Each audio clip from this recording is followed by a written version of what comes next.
बाजे हर उल्टो हुनेछ धरती पल्टो हुनेछ आफ्नो मासु आफै खानेछन् भिडा ढोका गइकन लोइनेछन् हातका मन्ठा हुनेछन् के भेटका क्या हुनेछन् हाम्रा माझिल्ला बाजे भन्दा छ हाम्रा गाउँका माझिल्ला बाजे अहिले उयो कुडो लागु भइगयो मन्ठा मारी मन्ठा आफै खानेछन् भक्तको खोला बगाउनेछन् भन्दा छ उयो भइगयो। अब यो अन्त्य हुनुभन्दा यो अन्त्यका चिन्हहरू हुन्। यो पृथ्वी यो मानव जाति के हुँदैछ एक दिन सकिनेछ क्या। त्योभन्दा अगाडि हामीलाई बनाउनु हुने सृष्टिकर्तालाई चिन्नु पर्नेछ। सृष्टिकर्ता को हुन् त ईश्वर। तपाईले आज मन्दिरमा गए पनि ईश्वरलाई खोज्न गए हो, म चर्च गए पनि ईश्वरलाई खोज्न गए हौँ, कोही मुस्लिम मस्जिदमा गए पनि वो ईश्वरलाई खोज्न गए हो। तर त्यो त्यहाँ जाँदैमा हामीले ईश्वर पाउँदैन रहेछौँ क्या। ईश्वर खासमा तपाईँ र मेरो हृदयमा बस्न चाहनुहुन्छ। तर हामी खोइन कहाँ जाँदा, पर कहाँ जाँदा है। त्यसैले गर्दा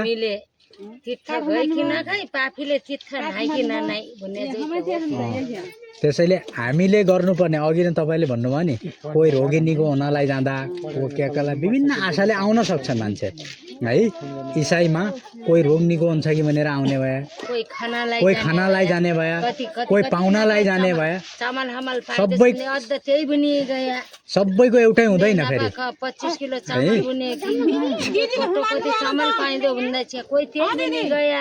विभिन्न आशा लिएर मान्छे के गर्छन्, अहिले चर्चमा आउँछन् तर त्यस्ता मान्छेहरू टिक्दैनन्। पायो पछिल्लो दिन पाएन भने गयो, त्यो आउँदैन फेरि त्यो मान्छे। बुझ्नुभयो नि। जस्तै चामलको आशामा आयो गरे कोही, आज आउँछ चामल पाउँदासम्म, भोलि चामल नदियो भने ऊ गइहाल्छ। किन ऊ साँचो कुरा बुझेर आएन। कोही रोगी आउला, निको भयो, निको उन्जेल बस्यो अनि फेरि गइहाल्यो। त्यस्ता हुन्छन्।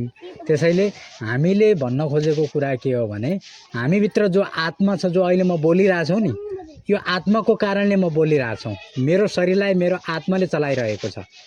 अहिले म जीवितै छु, त्यस कारणले मेरो आत्मा यहाँ मसँगै छ। त्यस कारणले मलाई छुँदाखेरि मलाई थाहा हुन्छ, कसैले गाली गर्दाखेरि भित्र मलाई मन दुख्छ, हो कि होइन। तर जब मान्छे शारीरिक रूपमा मृत्यु हुन्छ, त्यो बेला उसको आत्माले शरीर छोडेर जान्छ। त्यो शरीर के हुन्छ, ढुङ्गा जस्तै हुन्छ है। त्यो शरीरले त्यो बेला मलाई नगाड, मलाई नपोल भन्छ त भन्दैन। किन भन्दैन? किनभने आत्माले त्यो शरीर छोडेर गइसक्यो है, ढुङ्गो पाथर भइहाल्यो। अब त्यो शरीरको काम केही रहन्छ, सबैभन्दा आत्मा रहेछ। त्यो आत्मा के हुन्छ, कहिल्यै पनि मर्दैन। त्यो कि त नरक जान्छ कि स्वर्ग जान्छ त्यो आत्मा है। अब मान्छेले त्यो आत्मालाई शान्ति होस् भनेर विभिन्न कोही तीर्थ व्रत, कोही होइन, दान दक्षिणा हरेक गर्छन्। त्यो सबै कुराले त्यो आत्माको शान्ति हुनेवाला छैन। धर्म कर्मले केही पनि हुनेवाला छैन। त्यो आत्मालाई शान्ति जग्गामा स्वर्ग लिनको लागि येशू प्रभु आजभन्दा 2026 वर्ष अगाडि यो धरतीमा आएर तपाईँ हामी सबै मान्छेका लागि उहाँ बलि हुनुभयो। हेर्नुहोस्, तपाईँ हामी सबै मानिसका पाप र अधर्मलाई क्षमा गर्नलाई होइन।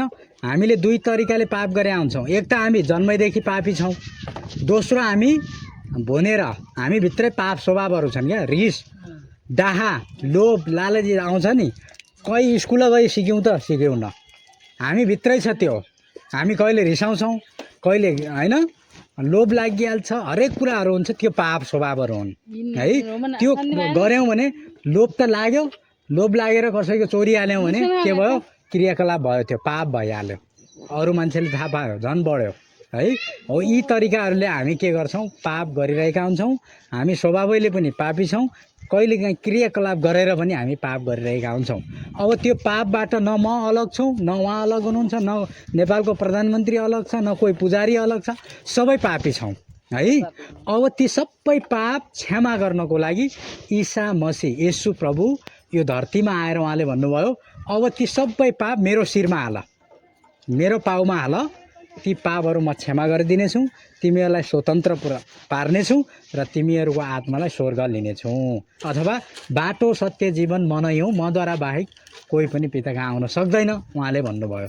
हे थाकेका बोझले दाबिएका म कहाँ हो, म तिमीहरूलाई विश्राम दिन्छु भन्नुभयो क्या।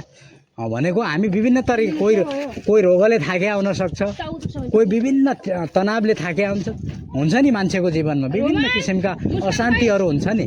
त्यो अशान्तिबाट हामीलाई शान्ति दिन होइन यसुले हामीलाई बोलाउनु भएको छ, हामी सबैलाई बोलाउनु भएको छ। अब मैले जो आत्माका कुरा गरेँ त्यही आत्माका लागि उहाँ आएर यहाँ मर्नुभयो, गाडिनुभयो, तेस्रो दिनमा जीवित हुनुभयो।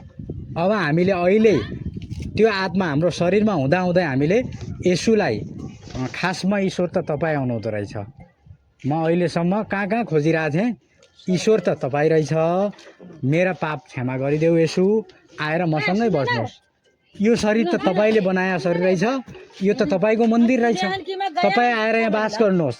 तपाईँको मुखले भन्यो भने, मेरो मुखले भन्यो भने एकछिन यहाँ सुन्नुहोस् है, ल अहिले पछि भन्नु होला। अब हामी सुन्नुहोस् अब त्यही कुरा तपाईँ र मैले हामी सबैले भन्यौँ भने साँचो ईश्वर यसु तपाईँ हुनुहुँदो रहेछ। हामीले जीवनभरि जानी नजानी स्वभावैले अनि आफ्ना क्रियाकलापबाट भएका पापहरू क्षमा माग्छौँ भन्यौँ भने हामी के हुन्छौँ, यसु प्रभुले हाम्रा के गर्नुहुन्छ त्यही बेला पाप धोइदिनुहुन्छ, हामी के हुन्छौँ अब पापबाट छुटकारा पाउँछौँ है। अब भविष्यमा हुने पाप, विगतमा भएका पाप र अहिले हुने पापहरू पनि उहाँले क्षमा गर्नुहुन्छ। क्षमा भयो भने मात्रै हाम्रो आत्मा यो शरीरलाई छोडिसकेपछि अथवा त्यो मृत्यु भइसकेपछि त्यो आत्मा कहाँ जान्छ, स्वर्ग जान्छ हेर्नुहोस्। यदि हामीले क्षमा मागेका छैनौँ भने हाम्रो आत्मा नरकमा तडपिन्छ, नरकमा एकदमै दुःख कष्ट छ त्यहाँ है। त्यस कारणले हामी सबैको आत्मा स्वर्ग लैजानको लागि चाहिँ येशू प्रभु आउनुभएको हो। यहाँ जात परिवर्तन धर्म परिवर्तनका कुरा होइन है। त्यो येशू प्रभु स्वयं आए, बाइबल धर्मशास्त्रले बताएको छ येशू प्रभु स्वर्गबाट आएको प्रमाण छ, मरेर पनि जीवित भएको प्रमाण छ र स्वर्ग गएको प्रमाण छ। त्यो बाइबलमा लेखेका कुरा प्रमाणित हुन्छ नि होइन। सुनेका कुरा सुनेर विश्वास आउँछ, लेखेका कुरा पढ्यो भने अझ विश्वास ढुक्कता बढ्छ है। त्यस कारणले यो कुरामा अब यो तपाईँको इच्छा हो, निर्णय गर्ने तपाईँको कुरा हो, तपाईँ मान्नुहोस् या नमान्नुहोस्, सत्य कुरा यही हो है। ल धन्यवाद। अब हामी जान्छौँ। तिमी अब त्यहाँ गयौ बाबु, तिमी त्यहाँ जाने आना, त्यहीतिरै निको भयो, त्यहीतिरै रुनसुन निको होला, त्यहीतिरकै बोली भाषा निको होला, त्यहीतिरकै पाठ पूजा निका हुन्न। हामी अब त्यहाँतिर गएन कि त्यहाँतिरकै क्या पाठ पूजा निका हुन्न, क्या हुन्न। अहिलेसम्म तपाईँलाई मैले निका र फुच्चाको कुरा केही पनि गरिनँ। तपाईँले मानेको कुरा, तपाईँका कल्चरहरू संस्कृतिहरू राम्रा कुरा राम्रै होला।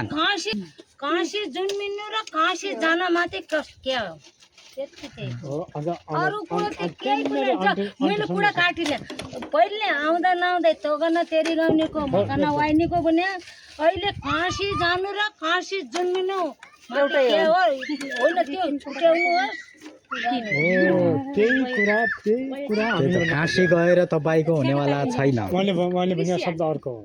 कसरी हो भने काशी जन्मियो भने हामी जन्मजात ईश्वर कहाँ जन्मियौ भने काँसी जन्मियौ हामी काशी गएका मात्र जानेका न पहिला त तिमी काँसी जन्मियौ न त अब कुरा एक के हो भने हामी नखोजे त्यही जन्मेर जो जहाँ जन्मे पनि जन्मेको आधारमा केही पनि हुँदैन क्या, तिमीले बुझ्यौ नि है।